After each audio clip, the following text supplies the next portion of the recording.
Hello, everybody. Welcome to Brain Talk Tuesday. My name is Danielle Daniel. If you're joining me live or on the recording, please say hello. And if this is your first time joining my Brain Talks, please comment and say hello and tell me that it's your first time.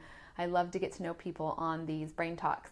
And honestly, I just love to share 10 to 20 minutes of my passion, which is understanding the brain health, and what we can do to just improve our all-over quality of life, whether it be through diet, mindset, or essential oils, and just absolutely giving you some of the things that I study from my doctorate, but some answers to really help your quality of life improve. So thank you for joining. As you are joining, please say hello. I love all the hearts going by. I saw that was Linda. Hi, Linda. So I'm over here in San Diego, California. It's a beautiful sunny day today, actually, about probably 70 degrees. And my kitty cats are hanging out with me down below. They're being calm right now. So fingers crossed. I think last week they knocked over my phone stand. But I kind of have an interesting subject. Honestly, each week I really try and I listen to just like an intuition of what I should share. I know I grow as I share things, so that's a big piece of it. But I also know like my purpose of being here is to serve others. And lately, what's been on my mind as a mental health therapist, so I'm an LCSW, and I'm doing my doctorate in clinical psychology. And as a mental health therapist, I know there are so many things that I have learned and that have so much value. And so I'm always seeking through meditation, prayer, how can I share what my specialties are and my, my talents are with mental health for the world. Like, what is it I can do? And as I'm learning through the journey as well, I love to share those things. And so today, I wanted to do a quick thing on money mindset and how to, what does that cycle of consciousness look like? Being aware is the biggest thing. If we're not aware of what's going on in our mind, it's, there's a story actually of a ship. And it's really interesting. It's the story that everybody gets on this beautiful ship and it's got a specific destination. And everybody knows exactly where they're going. Everybody's on the same page. But little by little, what this story goes is people start losing like sight of where the ship is. You're just kind of like going about life and, they're on the ship for years. You're not really paying attention to the surroundings. And all of a sudden they realize, or some people, not all people, realize that they're not on the right path anymore. And that's why the cycle of consciousness, we want to be conscious, right, about where we're going and be purposeful with what we're doing and what we're thinking. So we're going to talk a little bit about that today. So I have got my notes right here, and I've got some fun things to share with you. The first thing is kind of like I talked about with that ship, right? Knowing your destination and where you're going and being aware of those surroundings. So with your brain, you want to recognize limited thinking. And we're focusing this on money, but this is in many areas. This will help you. But in regards to money, what are some of the cognitions or just automatic thoughts or verbiage that you just say in regards to money all the time? And maybe it's, I can't afford that. Okay, so actually I forgot to ask, will someone be my type in my scribe, my commenter, and kind of type in the key points that we talk about in this discussion? Oh, sorry. Okay, kitty cat. So if someone could do that, that would be great. So the first thing I want someone to, be able to type in is, cut out the word I can't, first of all, but I can't afford. I can't buy that. So cut out things that have to do with, or I don't have the money, oh, I'm barely making ends meet, all those types of thoughts, because whether they're your reality or not, they're your reality because you think them. And they will not stop being your reality until you stop saying them. I know like some people like, no, it's true. I'm in debt. I have all this stuff. But what you've gotten yourself in that situation because that's your belief about money is that there's not enough. And so when you get a little, you spend it. So that's how we have to change. That's the beginning stages of changing that consciousness. So instead of saying, I can't afford, or I can't buy, or I don't have the money, say, I choose not to purchase that right now. And we talked about this in some of my other Brain Talk Tuesdays, where take back that control into your own life. That, I choose not to purchase it right now.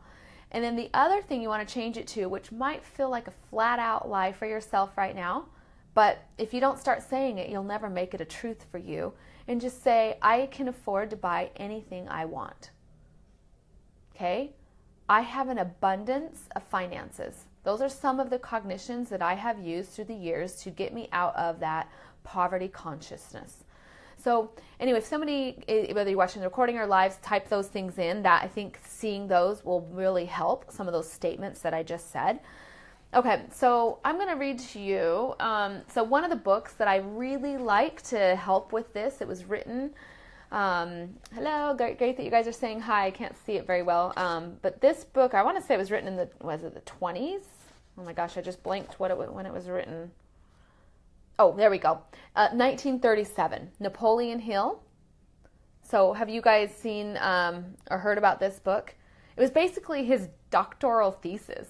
It was really cool of how our mindset. So he talks Think and Grow Rich, but it's really, he studied back in the 30s the most brilliant men who were very successful with money and why they were successful, why they had a lot of money. And he took those brilliant men and did his thesis on what made their mindset so different from anybody else. We live in a time where, it's really, if you want to earn money, it's really up to you. You are not in a situation where you're forced to only, earn a certain amount. Absolutely not. This is, free enterprise. You can do and achieve with your brilliant mind what you want, but it all starts with your mind. So this book is phenomenal. I'd highly suggest, like Jackie said, the audio. I have the audio and I bought the book because I love to mark up. When I had the audio the first and I was listening to it, I was like, I want to mark these things he's saying. So I bought the book so I could mark them. So I highly recommend this on Amazon. It's well worth your time. Okay, so there's a quote I'm going to read to you on page 9. And he says, when you begin to think and grow rich, you will observe that riches begin with a state of mind. I got a plane going overhead. With definiteness of purpose, with little or no hard work. You and every person ought to be interested in knowing how to acquire that state of mind, which will attract riches. And his book's all about acquiring the state of mind. It's not that someone's more fortunate. I saw, do you guys watch Shark Tank? I love Shark Tank. And I saw this one, which is recently, it was this season. And I saw this one where, poor little guy, but he got on and nobody, people weren't really interested in what he had to offer. I didn't think I can't remember what his invention was. Oh, it was an app. And I didn't think his app was that great to either, it wasn't ready. It wasn't well thought out and ready for someone to invest in, basically. There was too many holes and, So anyway, they're giving him that feedback. And this kid's, they call him, millennial. And it was really interesting, his state of mind. He starts to tell these sharks, right? He starts to tell them, well, I need help. He starts to kind of whine. And he's like, I've been doing this all on my own. I don't have a rich uncle, And he said that. And all the sharks went, whoa. Changing your mindset, first of all, but getting, a good product out there and making money is not about having a rich uncle at all. It is not about your circumstances. It is about your state of mind. And obviously most of those sharks, I think all of them really came from nothing. They didn't come from, oh, here we go, hand you our, you're a company for you.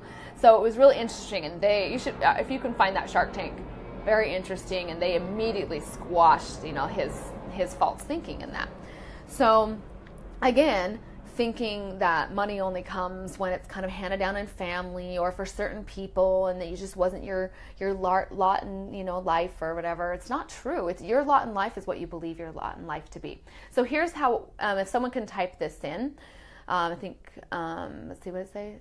It's how you change your mindset, thinking and doing, saying and being every day. Yep, exactly. Thanks for typing that, Jackie. Okay, so here's the process. So if I have this typed written in my notes with the word belief and then an arrow. So if you're taking notes, right, belief with an arrow leads to your drive, leads to your determination, which leads and builds your confidence, right? And then it leads to trust, and then it leads to faith. And Napoleon Hill talks a lot about what made them have, be able to earn a lot of money. It was faith. And when you think about faith, isn't just it's used in religion, but it's not just about religion. It's a power. And I actually was studying this Sunday. It was faith, and something that stuck out to me. It said, faith is a mental and physical action. So if you think about that with, earning, and we're going to talk about why you need to earn money. That's the third step here. But faith is a mental and physical action. So when you think about that, that means you go through this belief, and then drive gives you determination, gives you confidence, gives you trust, and that builds your faith. And faith is really that power that goes, I am absolutely going to go, talk to these people about my idea because I know it can help other people. So it gives you that faith that you believe it's going to help. Does that make sense? So faith is the action part. Belief is just like, yeah, I gotta believe. And faith is like, I'm going to do an action. And that shows faith rather than just belief. Okay, so step 2, so step 1 was recognize your limited thinking, right? Where those stem out, little things, and you just work on changing them by changing those verbiage and automatic thoughts. Step 2, work against negative forces that bring your mental thinking down, okay?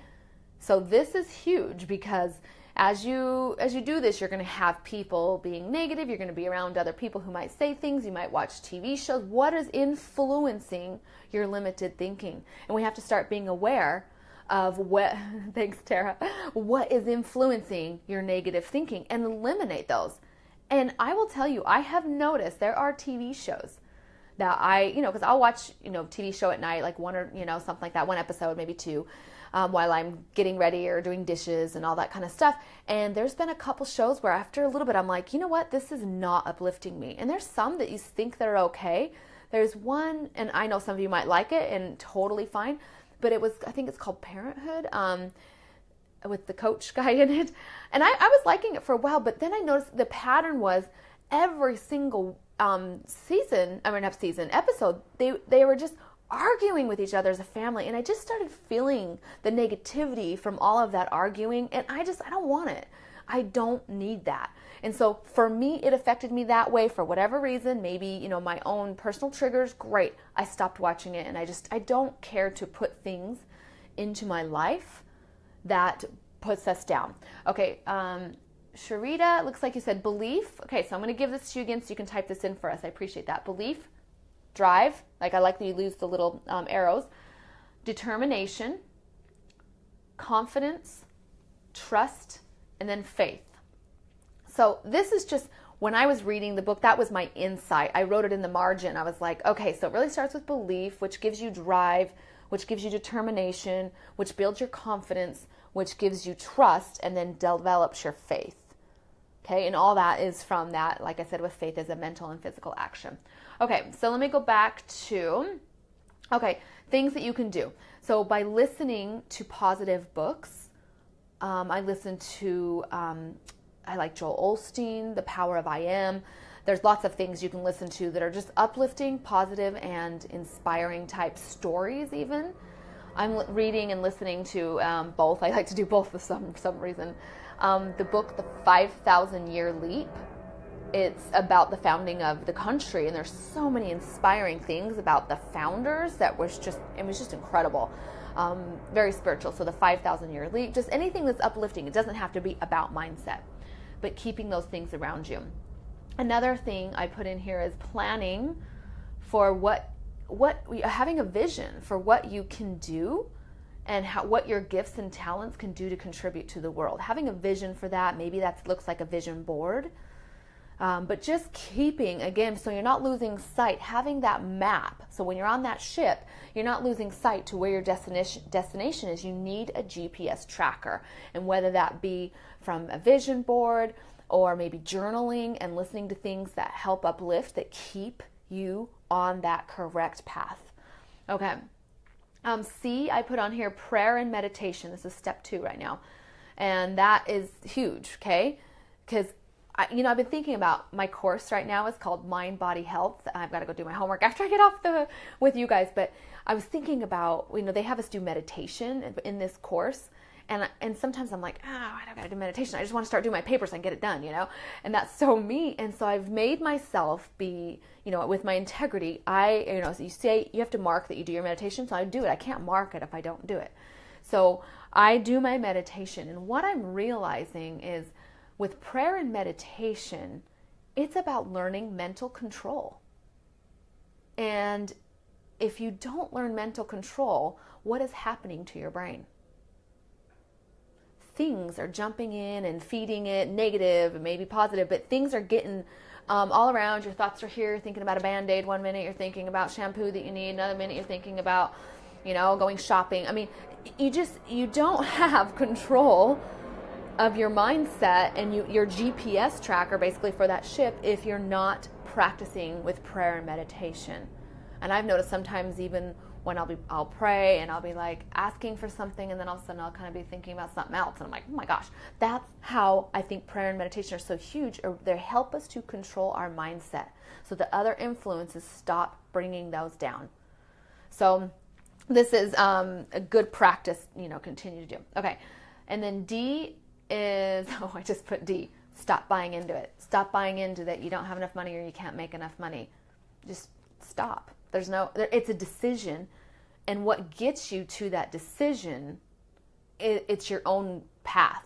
And what I mean by that is, have you ever been, I'll give you an example. We were driving home from Lake Havasu, my girlfriends and I from college, and in Arizona, and we're driving, and we weren't even paying attention to our surroundings. We just got on the freeway and started going.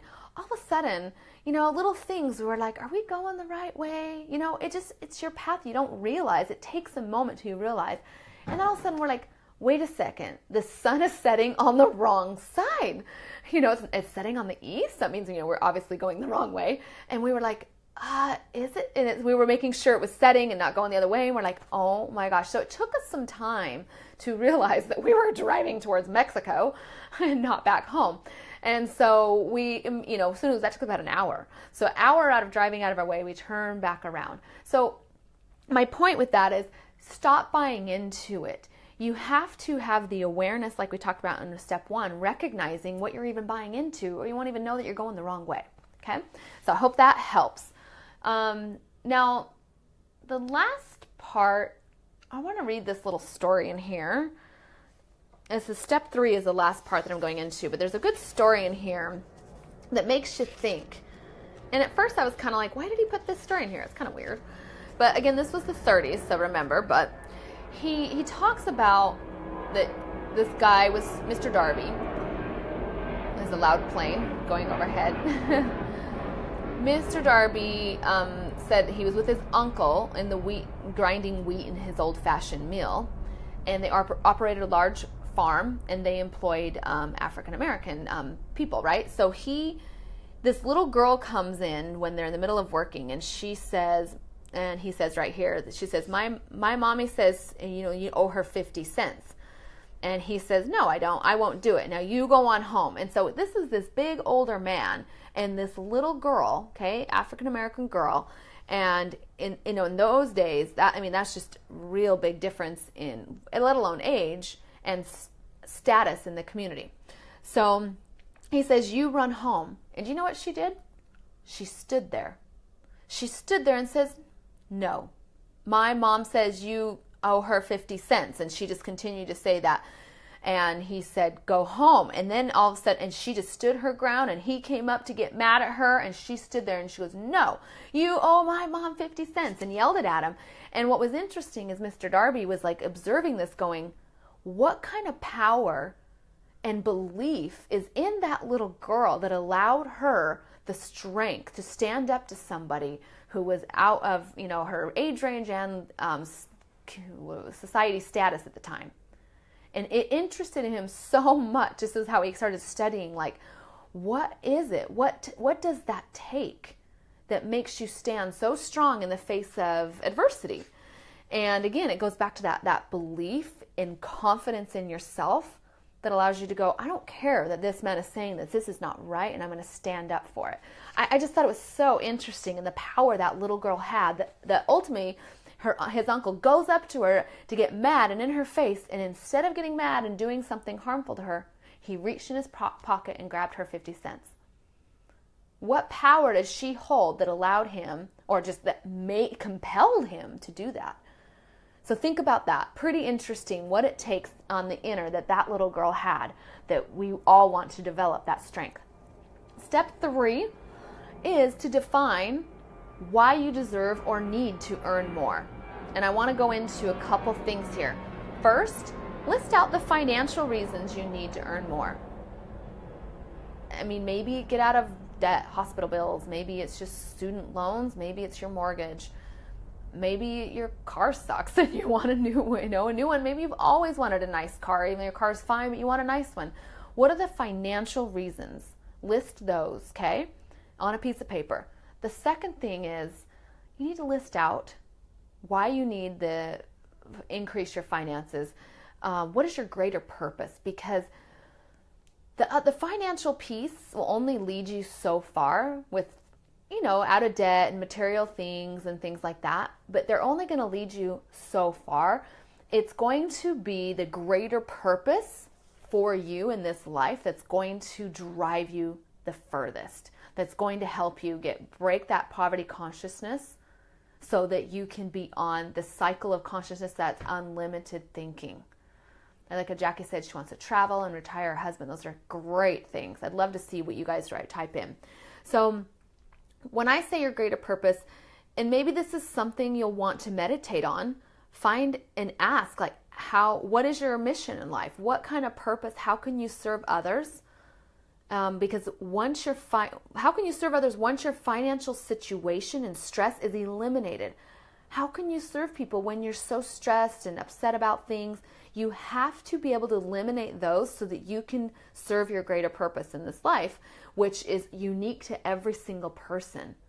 One thing I have been meditating and praying on is, how can I take my talents and passions and combine them into what I am supposed to do as a mental health professional, but also with nutrition and mindset, and also essential oils I love, and these different pathways in reaching out to teenagers, teens. My focus is adolescents. I have a strength working with them, as well as my strength with understanding the brain. How can I bring that into one and into what I'm supposed to do? So pray and meditate over that is what I would recommend, but it's really hard to do that if you don't eliminate the financial stress. So this starts with the financial stress and then looking for your greater purpose, so that without that stress, you can just do whatever you're intended to do that is for good, not for bad things.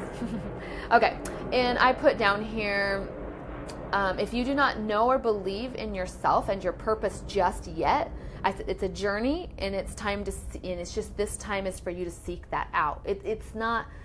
It doesn't mean because you don't know it yet, it's not a big deal. I kind of thought that for a while. I was like, I don't know. I'm just doing all these things and I just don't know. And finally I realized, okay, well, help me hone these in on what my purpose is supposed to be.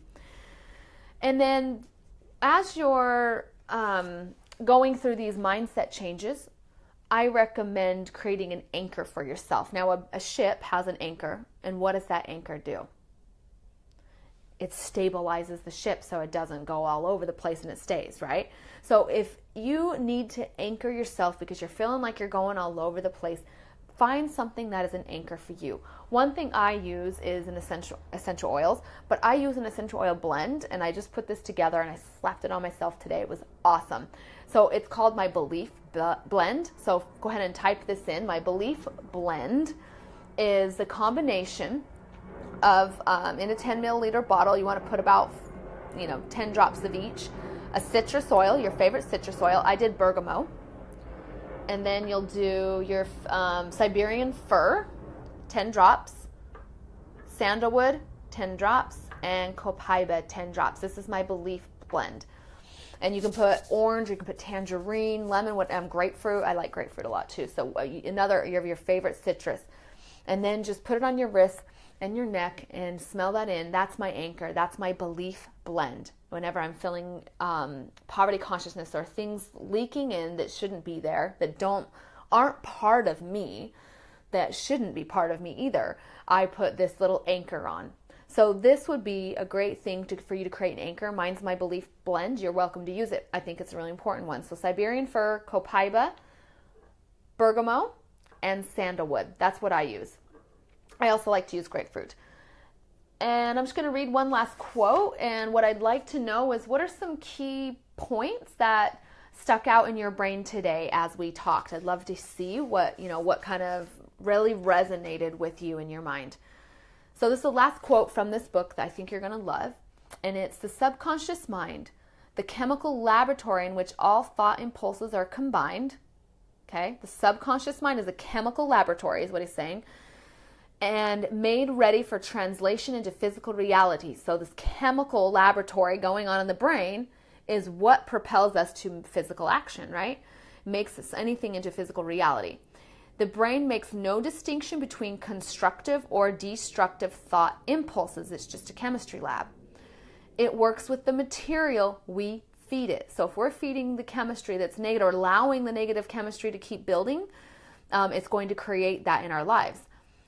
It says the subconscious mind will translate into reality a thought driven by fear just as readily as it will translate into reality a thought driven by courage or faith. Okay, I love this quote. So again, kind of recap it. Subconscious mind, chemical laboratory. It'll be driven by fear and create your reality, or driven by courage and faith and create a reality. It's just your choice. And knowing that choice is following that GPS tracker, don't getting lost in the ship, anchoring down when you need to because you're not sure where you're at and you just need to anchor. And yeah, you guys, it's amazing. I will tell you that I definitely went from living paycheck to paycheck for years. And I just thought that was life. I believed that was life.